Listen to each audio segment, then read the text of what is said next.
Selamat datang di 0044 Weekly Vlog episode ke-18. Ini adalah hari dimana Comika Event, Stand Up Indo, kerjasama dengan kitabisa.com untuk bikin acara namanya Stand Up Indo COVID. Bagian dari inisiatif namanya Comika Help, inisiatif CSR-nya kami. Nah, saat ini di dalam lagi proses lelang dari komedian-komedian yang udah pernah kena COVID, mau ngelelang barang mereka. Tadi ada yang nyampe 1 jutaan lebih kayaknya, satu item. Habis itu baru masuk ke sesi stand up-nya, para pengisi ada di sana semua. Gue di sini karena 2 hal. Gue mau ngebadanin, nyusun set, dan karena gue senewan kalau di dalam ngomel-ngomel mulu, masa mau ngelawak ngomel-ngomel. Jadi gue kesini dulu untuk menenangkan diri. Nanti kita lihat keriangannya seperti apa. Semoga lucu, amin. Jadi hari keberapa setelah sebulan, 2 bulan? Udah memasuki bulan kedua ya. Memasuki bulan kedua gue misah sama Mila, sama Dipo, sama Syira. Belum pada pulang. Rencananya seminggu setelah hari ini mereka pulang ke rumah. Dengan catatan setelah hari ini gue nggak ada kerjaan-kerjaan lagi di luar rumah. Jadi gue mau, sebenarnya idenya Mila, mau mengamankan semuanya dari ini karena resiko selalu ada. Kemarin kami semua PCR untuk memastikan semua aman. Dari semua yang di PCR ada 2 yang positif. Jadi yang kayak gini-gini pun sebenarnya beresiko. Makanya masker ada, gua double masker, di dalam anak-anak pakai masker. Buka masker cuma kalau lagi di atas panggung. Itu juga dengan kondisi kapasitas terhadap ruangan juga 25%. Tapi kan resiko tetap ada, jadi nunggu seminggu, terus gua PCR lagi hari Sabtu, ngecek hasilnya hari Minggu. Kalau misalkan ternyata oke, anak-anak pulang. Berarti udah ketemu Mbak Mila dan anak-anak? Sebulanan, lebih. Mau pulang ya bisa jadi? Iya, udah mau masukin bulan kedua. Makanya kemarin waktu akhirnya Dipo negatif, gua ada foto, gua terharu sekali ngeliat fotonya. Syira tuh rindu banget sama abangnya karena nggak ketemu abangnya sebulanan. Terus pas akhirnya keluar, mereka pelukan langsung difoto sama neneknya. Gue langsung lihat kelihatan banget sayangnya si Syira ya sama abangnya gitu. Ya, Syiranya juga udah minta pulang. I just wanna go home, kata dia. Ya gitu. Jadi kepada anda yang menyaksikan, Borneo ngasih ide sama gue, menurut gue idenya bagus. Weekly vlog ini kan didesain untuk cerita sama orang bahwa selain pelawak, Panji juga pengusaha. Jadi ngasih lihat sisi itunya juga. Orang kan pada pengen tahu Panji kalau lagi nggak stand up ngapain ya, ini lagi ngerjain bisnis. Nah, gue sama Borneo sepakat untuk ngasih lihat lu siapa aja sih yang ada di bisnisnya, terutama orang-orang yang pentingnya saat ini. Dan sekalian mungkin nanti Borneo akan nanya, menurut mereka gue seperti apa gitu, orangnya, kenalnya di mana dan segala macamnya. Dan mungkin ini jadi hiburan untuk lu karena lu bisa ngelihat perspektif tim gue terhadap gue. Kayak waktu awal banget ini meledak, 0044 ini meledak, kan semua orang langsung WhatsApp karyawan gue. Emang Panji kayak gimana? Emang Panji kayak gimana? Itu jadi mereka sampai nanya ada apaan ya? Karena nggak semuanya aktif main Twitter kan. Ada apaan ya Mas Panji? Kok semua orang pada nelponin gue, emang Panji gimana gitu. Terus gue cerita, terus mereka bilang ya ampun aneh-aneh aja. Nah jadi kan lu jadi bisa tahu emang kayak gimana sih Panji gitu. Lu bisa tanya, mereka semua ngelihat, apalagi Ben ya, Ben dan Upil tuh udah paling lama. Ben lebih lama lagi, sebelum ada Upil, Ben udah ada duluan. Cuman Ben sempat keluar dan balik lagi. Beberapa kali bahkan Ben keluar masuk. Jadi moga-moga ini jadi sesuatu yang menarik. Lu bisa lihat di dalam Comika ada siapa aja. Supaya lu sadar bahwa Comika ini bukan one man show, dan lu bisa lihat Panji di mata mereka itu seperti apa. Nah ini rencananya kedepannya kayak gitu. Karena saya mulai sebel sama pertanyaan-pertanyaan tolol dari anda. Tolol anda semua. Berarti nggak akan ada Q&A lagi kan berarti? Kelihatannya tidak dalam waktu dekat ya. Lagian pertanyaannya semakin kerasa ngulang ya. Sebenarnya agak tipikal. Jadi ya tahan dulu aja. Terlepas dari Q&A, ada juga yang nanya, kenapa nggak pernah diliatin sisi keluarganya Mas Panji? Iya. Pertama karena keluarga gue di dalam rumah. lu kan ngelihat gue karena aktivitas gue kebanyakan di luar rumah. Sekalinya gue di dalam rumah, anak-anak lagi nggak di rumah gitu. Gamila lagi nggak di rumah karena lagi mencar-mencar. Jadi kenapa anak-anak nggak ada? Karena emang anak-anak nggak pernah keluar rumah. Gue kayaknya pernah cerita deh bahwa Dipo dan Shira sejak pandemi nggak pernah ketemu temennya secara fisik. Gila nggak? Coba lu pikir baik-baik. Nggak pernah ketemu temannya secara fisik. Kalau lu sama gue mungkin kita masih keluar, anak-anak gue nggak ada loh. Gue masih nyimpan video di mana kayaknya gue pernah cerita juga, Dipo main game Clash of Clans atau ada nggak sih? COC ada ya? Clash of Clans ya? Atau Clash ya gitulah, Clash of Clans sambil zoom sama teman-temannya supaya karena kan kalau main kan kadang-kadang bareng-bareng tuh mereka bareng-bareng terus ngobrol. Dipo tuh sampai zoom temen-temennya gitu, gue rekam gitu, terus Shira video call sama temennya. Makanya mereka nggak keluar sama sekali. Yang kedua, karena gue sebenarnya juga nggak pengen ini geser fungsi dari sesuatu yang gue desain untuk bikin lu kenal gue dari sisi entrepreneurial ke lu yang kenal gue dari sisi menjadi orang tua gitu. Itu bukan hal yang pengen gue, karena gue juga insecure kan. Penonton YouTube gue harusnya tahu kalau gue tuh agak insecure sama menjadi orang tua gitu. Gue nggak nyaman ngasih tips, tuh nggak nyaman gue. Dan yang ketiga ya untuk melindungi anak-anak gue dari netizen gitu, karena seperti yang Anda tahu, secara berkala saya suka ada masalah di internet. Nah, orang yang sebelah sama gue kan kemana-mana ya. Jadi ya itulah alasan kenapa mereka nggak ada bahkan sampai sekarang.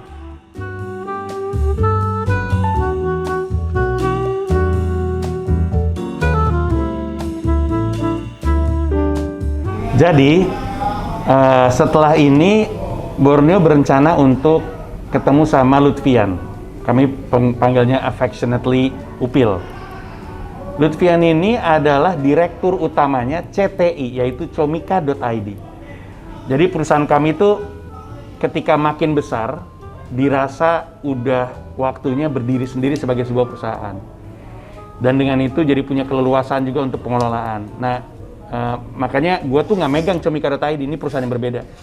Comika.id dipegang sama Lutfian, dan Lutfian ini adalah orang terlama yang ngikut gue terus menerus.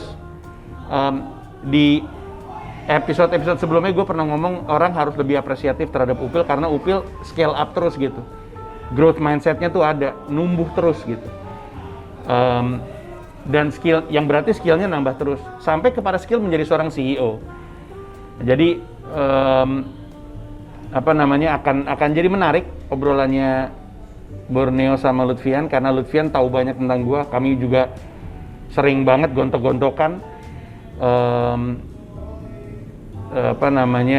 dan dari situ lu bisa kenal ada orang lain di balik perusahaan ini semuanya gitu. Kayak banyak orang nggak tahu kalau comika.id itu nggak dipegang sama gua atau dipegang sama si Upil ini gitu. Jadi silakan dilihat aja obrol-obrolannya seperti apa.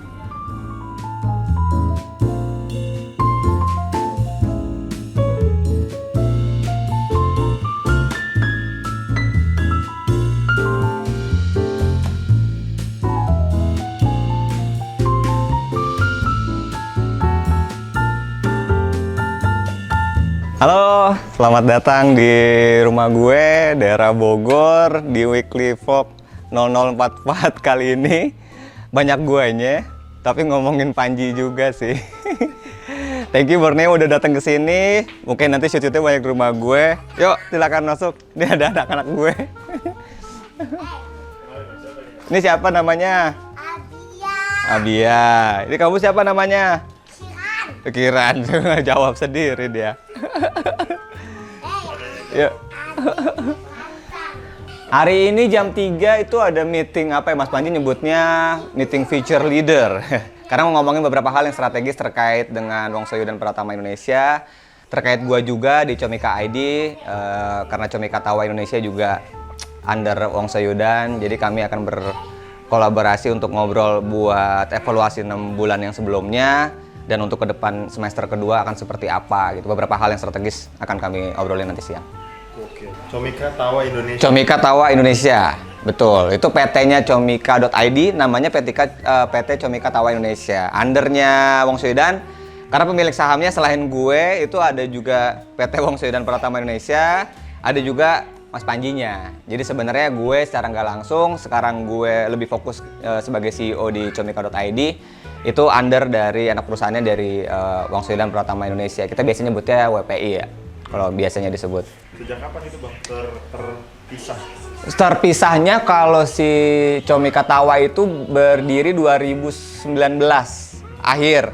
Sebelumnya itu sebenarnya namanya wcdnshop.com kalau yang pernah pada tahu.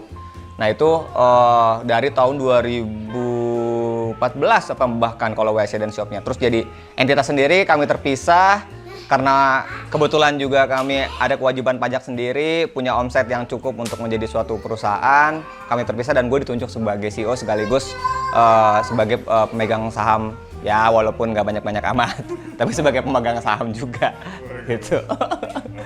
Iya, tipis-tipis. Lumayan. Gua mah waktu kenal Mas Panji masih single apa segala macem sampai udah gue nikah, Mas Panji datang, anak gua lahiran, Mas Panji kunjungin, sampai yang kedua lagi gitu. Jadi perjalanan gue sama Mas Panji tuh dari tahun 2011 2012 bahkan sebenarnya waktu gue pertama kali ikut dia di Provokatif. Terus sempat off sebentar, tapi ada tetap berhubungan. 2013-14 gitu gue mulai bener-bener tune in di manajemennya Mas Panji gitu secara part time gitu. Bahkan gue di 2019 baru bener-bener full time sama Mas Panji. Gue ninggalin kerjaan gue yang lama untuk full time untuk ngurusin Comika ID dan PT Wong Soyo dan Pratama Indonesia. Gitu. Itu udah ada di episode Udah ada di episode berapa? Awal-awal kalau nggak salah ya 3 atau 4 gitu. Gue jelasin detail di situ, mungkin bisa dilihat kalau mau detail perjalanan yang ke situ.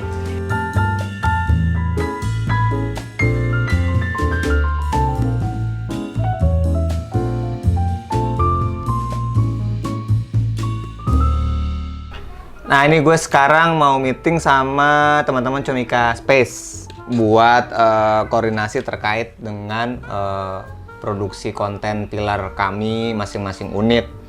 Di sini ada tim Comika Space, Kuku, Mas Putra, mungkin ada Bintang juga, ada Ben, ada Ulwan, gitu. Di meeting ini akan ngebahas beberapa hal terkait dengan persiapan buat bikin konten, pilar konten masing-masing unit. Begitu, kita tunggu linknya.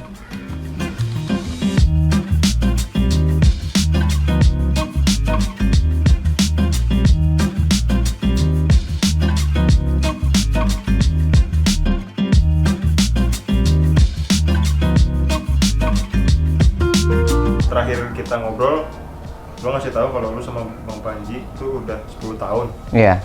10 tahun tuh kan satu dekade gitu kan, lama. Iya, betul. Hal apa yang bikin lo betah?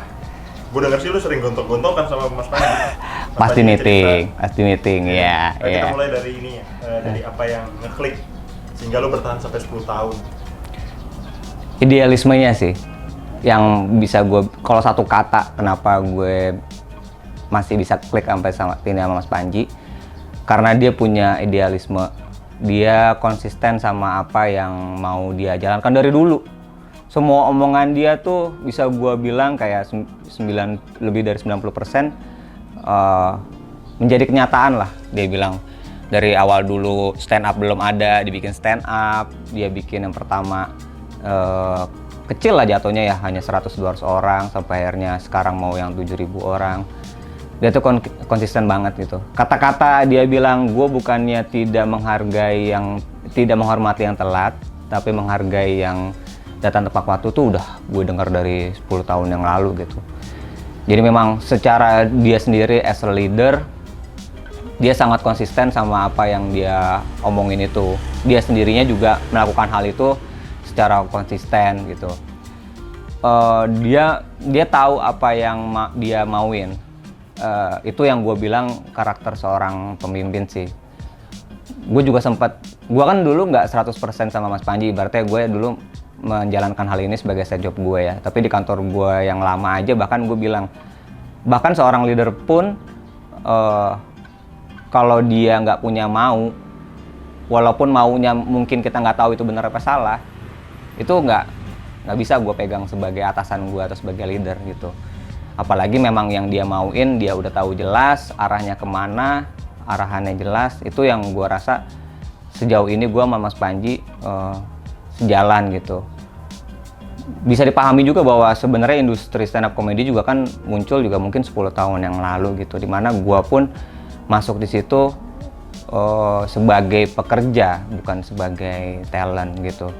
Nah, Mas Panji ngasih kesempatan gue untuk seperti itu, melihat gue bertumbuh, yang dimana dia orangnya tidak merasa untuk tidak takut untuk memberikan kesempatan kepada orang yang bahkan mungkin belum pernah berkecimpung di situ.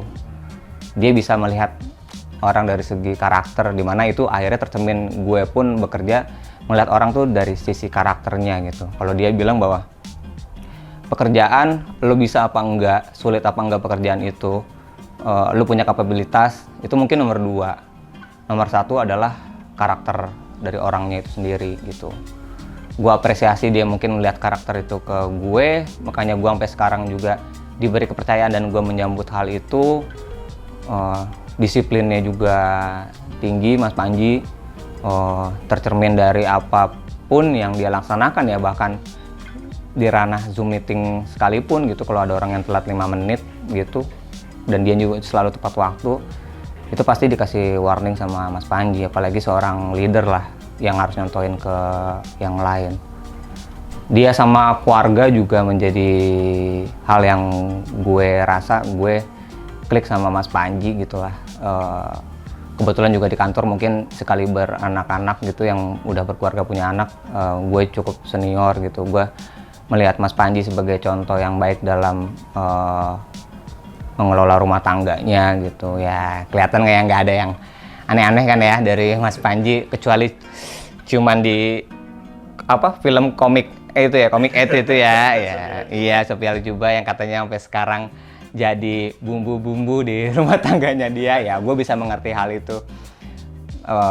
Gue yang lebih seneng bahwa ya karena gue juga udah berkali-kali ke rumahnya Mas Panji gitu, bahkan banyak momen yang justru bukan soal kerjaan gitu. Dulu suka buka puasa bersama dan segala macam. Dia menghargai orang tuh seperti dia menghargai diri sendiri, sekecil apapun lu gitu, dengan porsinya ya pasti ya, misalnya kedekatannya di bagian mana dan segala macam. Bisa melihat potensi, dan yang punya potensi pun harusnya bisa melihat Mas Panji itu seperti itu gitu. Kalau nggak gampang lelah tuh itu Mas Panji banget sebenarnya. Di bahasanya dia tuh persisten gitu. Kalau dia bilang dulu yang pakai kalung di 7 juru bicara, gue pakai itu sampai show selesai tuh kalungnya itu. Bahkan kayak sekarang kalau mencari sih sebenarnya masih ada tuh kalung, tapi gue lupa naruhnya di mana. Itu dia benar-benar kasih itu karena kayaknya di dalam diri dia juga terbesit keyakinan yang mungkin harus ditanamkan saat itu. Berat banget emang waktu itu sih saat juru bicara itu ngeliat Mas Panji juga berjuang segitunya. Bukan hanya seorang penampil gitu. Jadi kalau ngomongin dari sisi tanggung jawabnya juga, Mas Panji bukan hanya seorang penampil terus dia hanya memikirkan penampilan dia aja, tapi emang dalam menjalankan proyek itu yang dulu mungkin kayaknya belum berbentuk PT ya, itu benar-benar bersungguh-sungguh gitu. Dia menjalankan sesuatu yang memang sudah seharusnya gitu. Ya FYI gitu, mungkin banyak yang di ranah hiburan gitu, entertainment, kayak soal perpajakan aja gitu, kayak banyak yang kayak ngakalin pajak gimana supaya bisa dapat pendapatan yang banyak dan segala macam. Mas Panji itu selalu nitip ke gue karena gue bantuin urusan keuangan gitu dari dulu ya. Dia memang mau seharusnya itu terjadi seperti apa ya, seharusnya gitu dengan aturan main gitu. Nggak aneh-aneh lah ya. Ya itu baru gue mau bilang, Mas Panji tuh orangnya sebenarnya nggak neko-neko gitu. Kalau punya mau tuh tekadnya sekuat itu. Dimana gue pribadi belajar itu dari Mas Panji sih. Gitu sampai detik ini gitu. Di dalam, kalau tadi Borneo bilang di dalam rapat mungkin banyak gontok-gontokan tuh ya karena gue sebenarnya akhirnya memerankan diri gue sebagai Panji di situ gitu, tapi mungkin koridor gue kebanyakan di ranah operasional dan di ranah keuangan gitu. Yang kadang-kadang akhirnya gue sama Mas Panji tuh gontok-gontokan dari sisi konteksnya dia lagi sebagai penampil nih, lagi sebagai bagian dari komunitas stand up, di mana itu yang harus dihidupkan. Sementara gue kadang harus menjaganya itu dari sisi bisnis gitu. Terasa kejam gitu karena kadang bisnis itu kan yang penting kitanya dapat untung ya belum tentu yang lainnya dapat keuntungan yang sebesar itu juga. Nah itu kadang jadi satu sikap yang gue tetap persisten juga untuk melakukan itu karena itu tugas gue. Mas Panji juga sering bilang nggak apa-apa lu kayak gitu karena itu tugas lu gitu. Tapi dalam koridor juga yang masih menyehatkan dari berbagai macam pihak lah, dari sisi nilai komersil dan segala macam. Mungkin kalau misalnya Mas Panji ada kelemahan yang timbul gitu dari sisi pribadi maupun profesional sih, gue masih bisa memaklumi itu sebagai sama-sama human ya, sama-sama manusia gitu. Kayak mungkin kalau di sisi profesional Mas Panji kurang cakap di bidang keuangan gitu, that's why gue ada terus. Dan gue rasa juga sebenarnya 10 tahun ini akhirnya gue ada karena kebutuhan akan gue untuk hal tersebut juga dia amini, sementara apa yang dia berikan kepada gue juga gue amini gitu. Jadi kayak mix and match-nya itu kebanyakan match-nya kalau gue bilang, miss-nya itu lebih kepada hal-hal yang menjadi landasan dasar masing-masing bersikap di dalam kondisi tertentu gitu, memperjuangkan hal itu dari sisi masing-masing gitu. Berarti kalau gue sebut lu dan Mas Panji itu kayak yin dan yang gitu, ya nggak sih, menjaga keseimbangan di perusahaan lu gitu. Iya, gua sih seneng ya disebut kayak gitu sebenarnya, tapi sebenarnya pengakuan itu kan datang dari orang lain ya gitu. Iya, iya. Dari cara gua ngelihat, iya. Kalau misalnya ya nggak tahu ya, gua ngelihatnya dari kacamata orang yang baru masuk ke dunianya kalian gitu, terus tahu bahwa lu sama Mas Panji udah barengan 10 tahun, dan masih bertahan, dan dengan di saat yang sama gue ngelihat pencapaian Comika seperti apa, gue gila ini yin dan yang sih, gitu.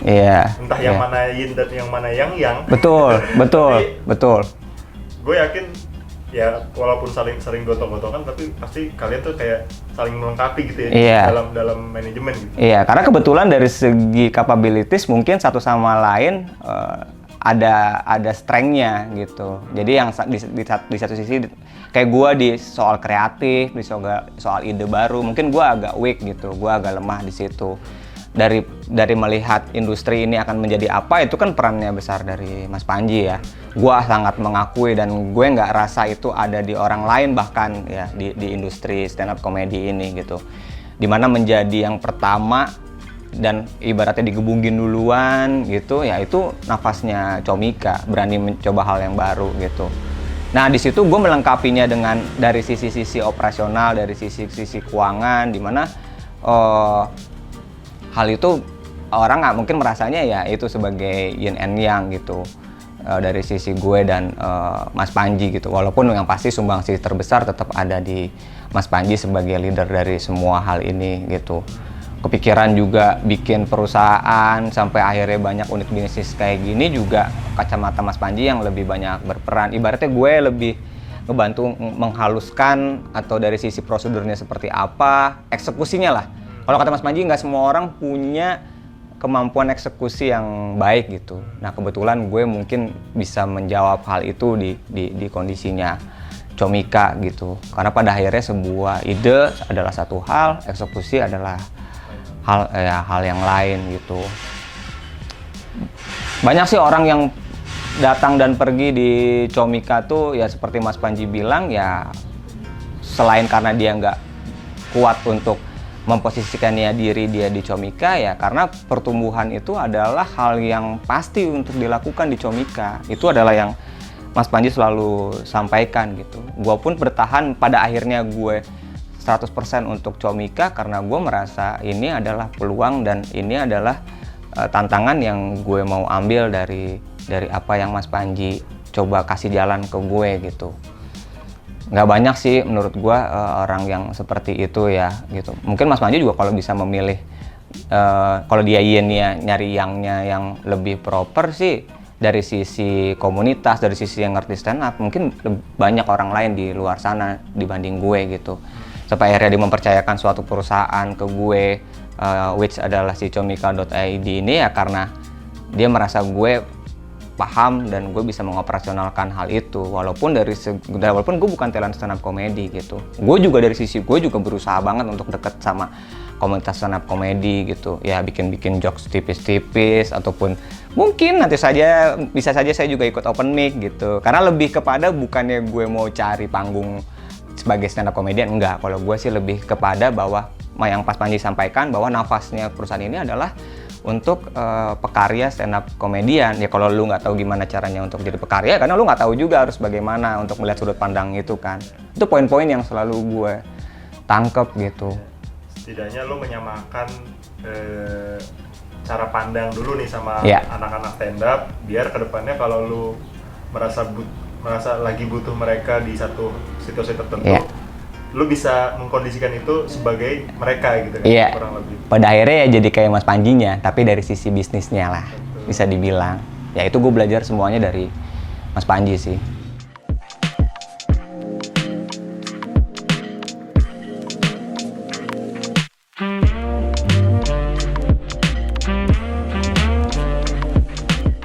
Gue lanjut ya Bang, karena kameranya panas di luar.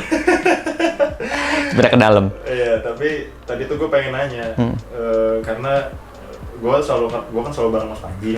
Gue selalu ngelihat dia ngomong betapa industri stand up comedy ini masih luas banget. Comika nih perjalanannya masih panjang banget.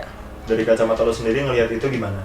Dan apakah lo punya, nggak tahu ya, gue mungkin menyebutnya target secara pribadi, sampai kapan lu merasa cukup di sini di industri ini sehingga lu bisa step to the next level gitu, atau gimana gitu?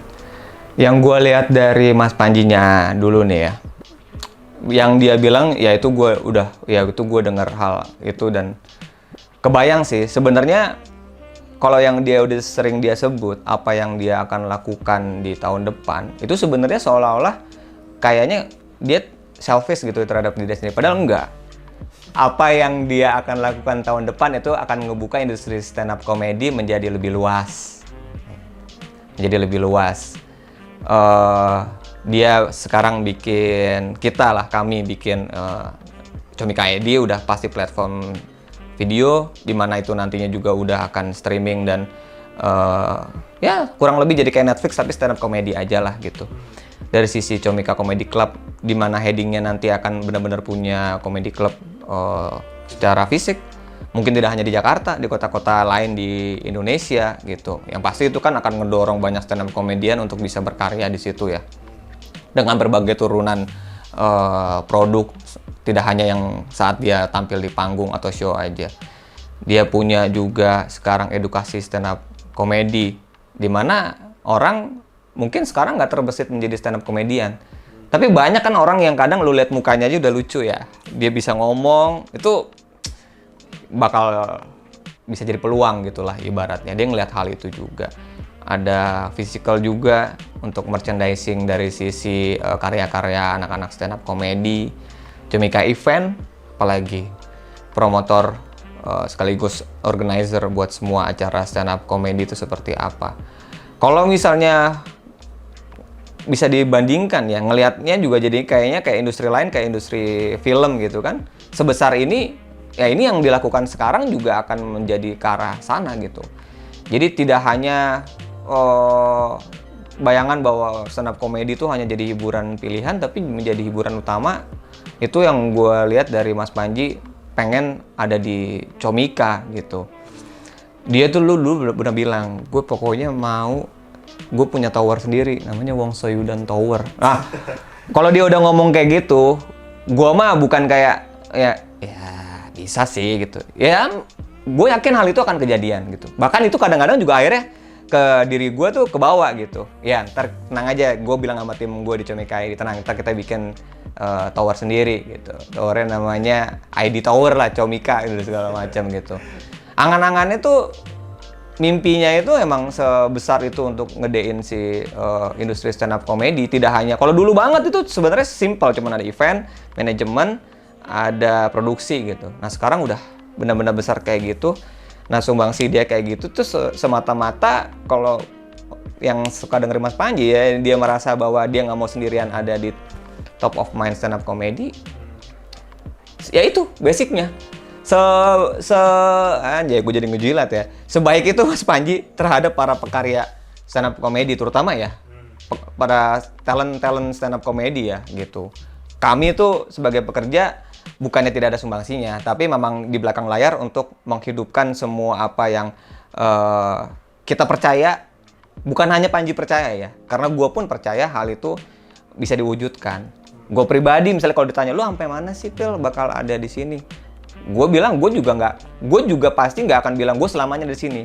Terlalu munafik atau terlalu naif ya gue bilang bahwa hal ini adalah 100% yang akan gue jalani sampai gue mati gitu. Tapi kalau gue bisa ditanya sampai titik apa, gue membayangkannya sampai titik di mana apa yang gue udah jalankan semua itu bisa gue gunakan untuk bersumbangsi di industri lain ataupun turunannya dari industri stand up comedy secara spesifik.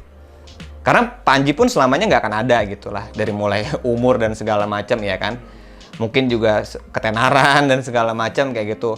Nah, gue ngebawa iklim, ngebawa nafas industri stand up comedy untuk ke next step-nya, itu kepikirannya akan terjadi ketika gue sudah benar-benar menghadiahkan diri gue, industri stand up comedy udah mature gitu. Bukan elemen sih, titik-titik mature-nya, titik kedewasaannya sebuah industri sih mungkin ada takarannya masing-masing ya. Tapi buat gue melihat bahwa kayak Comika ID sudah seperti Netflix, mungkin ranahnya minimal Southeast atau Asia, ngelihat Comedy Club sudah ada di mana-mana di seluruh Indonesia, ngelihat bahwa platform live streaming itu sudah menjadi hal yang biasa, melihat orang-orang sudah punya cita-cita menjadi stand up comedian. Kalau anak-anak sekarang kan pengennya jadi YouTuber ya.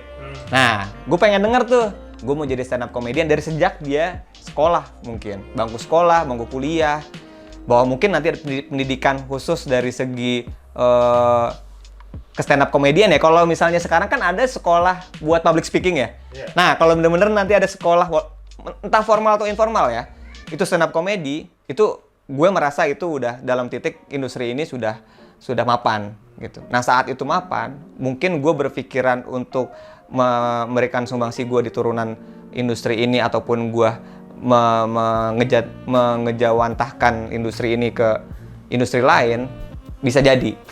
Tapi gue saat ini sih memang benar-benar fokusnya emang membesarkan ini ruang ini stand up comedy, industri stand up comedy. Gue sih belum kepikiran untuk melakukan hal yang lain. Kalaupun gue melakukan hal yang lain, itulah adalah hal-hal yang akan akhirnya mensupport juga industri stand up comedy. Kalau misalnya Comika tidak melakukan hal itu, lebih tepatnya sih gitu. Kalau masih dalam sejalan dengan Comika, gue akan selalu ada dengan Comika. Yang membuat gue tidak lagi ada di industri stand up comedy adalah ketika yang memang gue merasa diri gue sudah tidak memberikan sumbangsi lagi sih. Selagi gue bisa memberikan sumbangsi sekecil apapun, gue sih masih ada di industri ini gitu.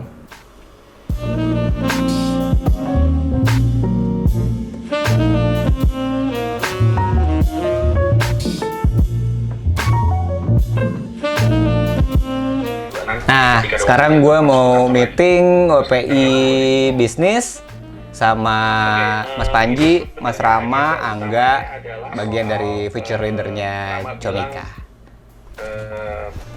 Pembagian aset digital atau pengelolaan aset digital.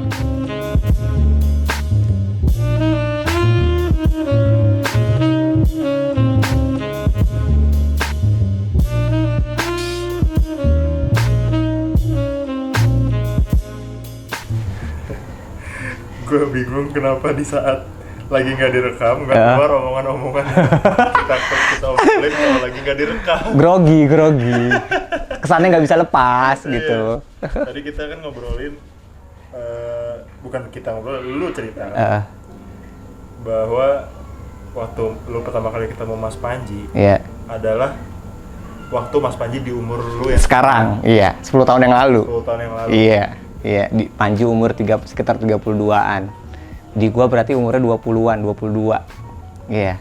Nah, itu gimana? Nah, barusan gue pikir kayak gua tuh sebenarnya udah sampai mana sih gitu, berkaca kepada leader gue gitu. Berkaca kepada Mas Panji lah dalam konteks ini kan. Gua aja masih menganggap bahwa gue di umur 32 ini dibanding Panji 10 tahun yang lalu umur 32, Mas Panji udah beyond, udah melebihi dari orang umur 32 yang gue pikir gue hari ini gitu.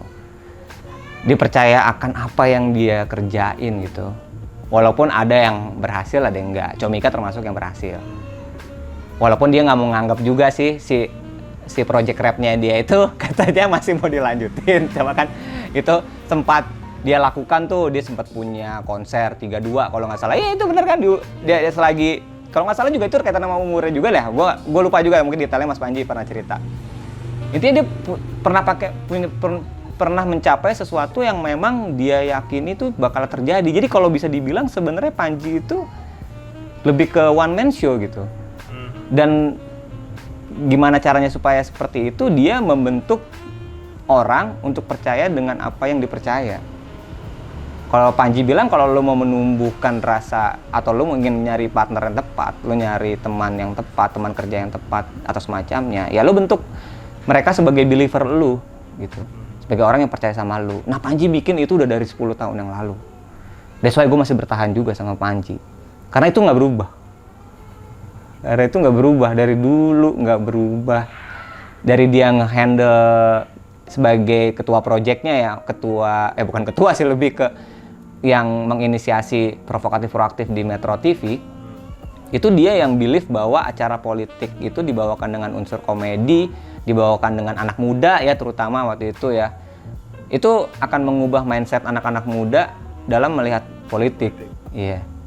Dulu zamannya gue kuliah 10 tahun yang lalu, sama hal-hal yang gitu gue greges banget tuh ya kan, ngelihat kondisi kampus ya. Gue dulu kebetulan kuliah di PTN juga kan, ngelihat kritis-kritis tentang politik kampus, berhubungan dengan luar dan segala macam. Ya gue melihat bahwa Panji, wah ini cocok. Satu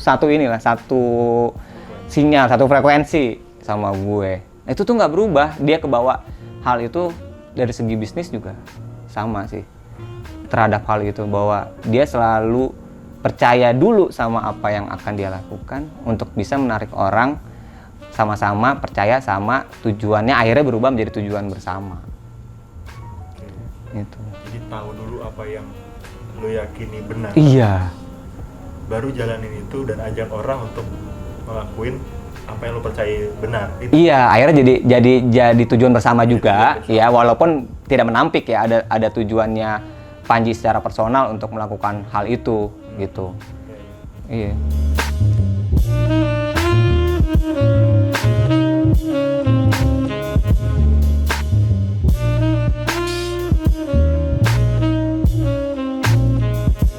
Tapi gue jadi kepikiran waktu lu ngelihat yang lu bilang tadi, Mas Panji di umur 32, di umuran lu saat ini 10 tahun yang lalu tuh udah beyond dari seharusnya umur 32. Iya. Ada gitu. Iya. Lu insecure gak sih? Itu sebenarnya gue tadi ngobrolan berdua sama Borneo, ngobrolin sedikit dengan apa yang udah kita lakukan masing-masing secara personal. Gue kadang jadi merasa insecure gitu, kayak aduh gue mesti melakukan lebih ya, walaupun insecure-nya dalam hal yang positif ya, terutama untuk urusan karir dan pengembangan diri gitu ya. Jadinya gue insecure bahwa oh gue harus bisa nih melakukan hal yang sama, walaupun mungkin sampelnya juga bukan Panji doang juga, Bor. Mungkin di 10 tahun yang lalu orang umur 32 juga ada yang kayak Panji, tapi yang gue kenal kebetulan Panji. Iya, gue jadi insecure untuk melakukan hal itu, melakukan hal yang gue lakukan saat ini lebih baik dan lebih baik lagi. Harusnya. Karena gue selalu seneng sih sama konsep yang gue bilang bahwa setiap pencapaian itu harus ada celebration-nya walau kecil. Karena yang ngebuat lu untuk beranjak lagi ke step berikutnya adalah kepercayaan lu atau kesenangan lu terhadap apa yang lu udah lakukan sebelumnya, walaupun kecil ya. Iya. Kalau kayak gue di Comika ID gitu, berhasil setiap bulan menjual berapa, berhasil dengan campaign atau gue punya gimmick apa, itu menjadi pelajaran gue, menjadi seneng kok. Wah ini gue harus lakukan lagi gitu. Sekecil bahkan kalau ada DM yang masuk terus direspon, atau ada komplain yang masuk terus direspon secara fast respon terus bisa terselesaikan, mereka ngasih apresiasi orang-orang yang beli di Comika ID, itu satu sokongan yang menurut gue, oh gue sudah melakukan hal yang benar, gue sudah melakukan hal yang baik, gue harus melakukan yang jauh lebih baik lagi. Itu sih gue ngelihat dari sisi Mas Panji secara personal yang barusan banget kepikirannya. Dari mana ya keluar obrolan itu tadi? Obrolan gue bilang bahwa sebenarnya saat kita melakukan pencapaian diri itu jangan lupa kita sebagai orang biasa. Oh, iya. Karena saat lu melakukan sesuatu yang beyond ya, di peer group lo, di umur lo, itu kadang kita lupa bahwa kita juga sebenarnya orang berkeluarga.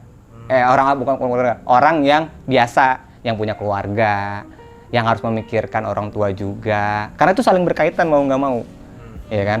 Saat lo hanya memikirkan pencapaian diri aja, tanpa ada orang di sekitar lo, itu nggak ada suplemen-suplemen yang ngebuat lo jadi bisa lebih terakselerasi. Saat lo punya keluarga, lo punya istri, punya anak, lo punya orang tua yang harus lo tetap jaga. Nah hal itu jadi bersinergi, gitu. Makanya kalau Pak Ustadz khotbah itu kan selalu jangan doa orang tua itu adalah doa yang diijabah sama Tuhan kita ya. Jadi apapun yang lo lakukan kalau orang tua mungkin nggak merestui, kadang jalannya juga sulit. Gitu. Istri anak termasuk doa juga ya dalam konteks gue yang udah berkeluarga. Iya, berarti jangan lupakan kita sebagai orang biasa. Orang biasa, iya konteksnya orang biasa. Karena melakukan yang beyond itu menjadi orang yang luar biasa dan nggak semua orang bisa melakukan yang beyond, yang luar biasa itu.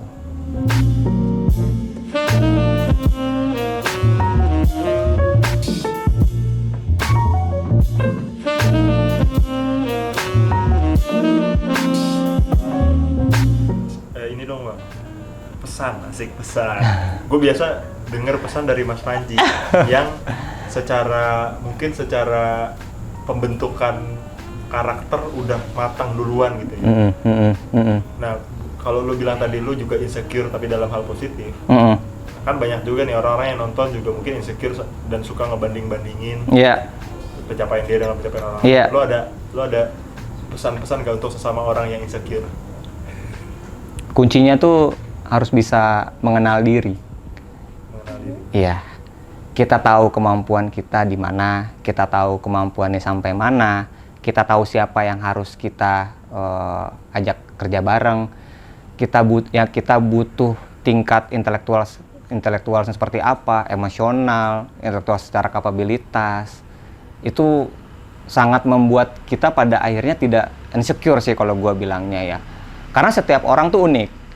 Jadi walaupun gue bilang tadi kalau gue pengen seperti Panji melakukan sesuatu yang di luar biasa dibandingkan orang lain, luar biasanya pasti akan beda dibandingkan Mas Panji gitu. Di mana gue bisa melakukan itu gitu. Apakah yang sekarang udah benar, udah sejalan, ataukah perlu ada modifikasi, atau perlu justru putar balik gitu untuk melakukan hal yang baru lagi. Nah itu yang mengenal diri yang menjadi kunci kita bisa melakukan sesuatu yang menurut kita inginkan. Yang penting nggak berhenti mencoba. Iya, tidak berhenti mencoba, tidak diem aja. Nggak diem aja. Iya. Nggak berhenti nyoba. Gitu. Iya, kalau kayak karyawan merasa kok gue gini-gini aja, ya dievaluasi. Apakah sudah tepat berada di kantor itu, menjalankan usaha, apakah sudah benar usahanya di bidang itu, usahanya udah benar tapi produknya kurang, apakah produknya yang sudah tepat memang di delivery ke pelanggan yang dibutuhkan. Intinya setiap action pasti ada evaluation. Iya, evaluasi yang negatif udah pasti, evaluasi yang positif juga supaya jadinya terakselerasi. Jadinya 2 kali lipat lebih baik, 3-4 kali lipat lebih baik. Soalnya kalau gampang puas akhirnya juga ya udah cukup aja.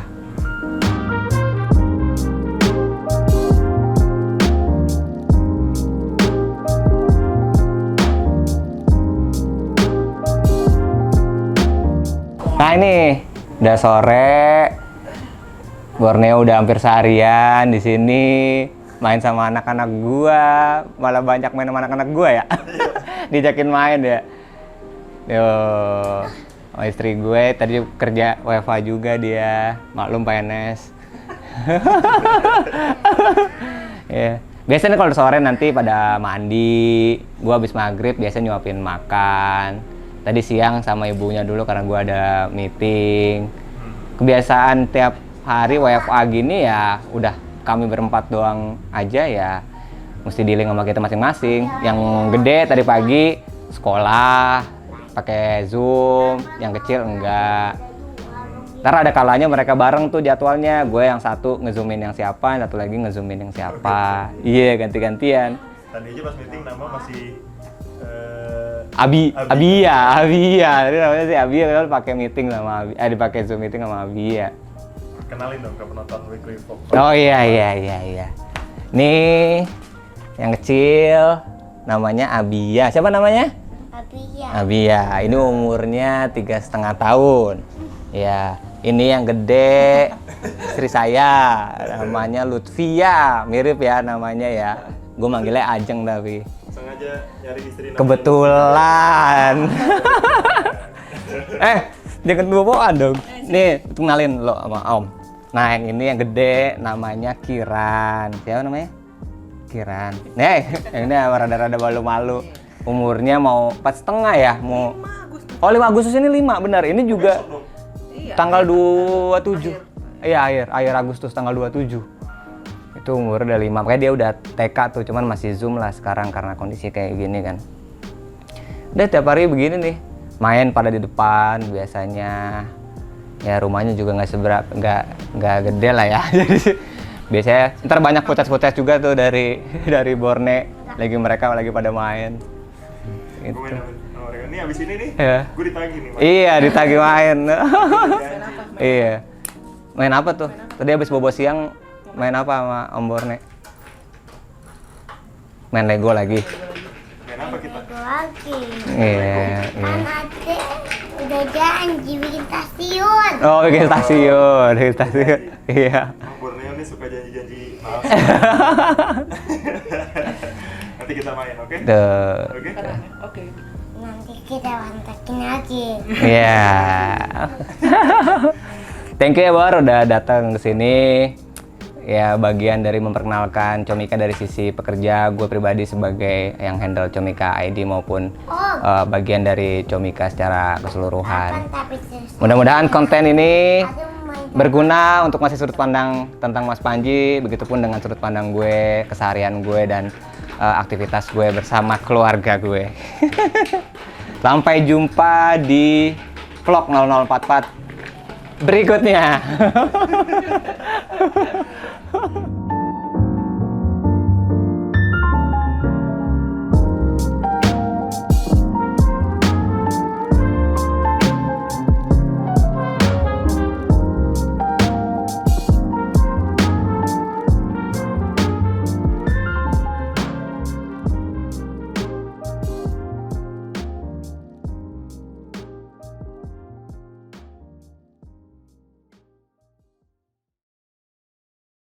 Terima kasih udah nonton video ini dan juga terima kasih udah subscribe kanal YouTube gua. Gua mau ngasih tahu bahwa gua membuka YouTube membership dan ada 3 jenis penawaran. Ada 1 paham Rp30.000, ada 1 rasa Rp125.000, ada 1 jiwa Rp1,5 juta. Masing-masing punya manfaat-manfaat tersendiri. Ada konten-konten khusus yang gue siapkan untuk para member. Kalau tertarik silahkan mampir ke home, klik join.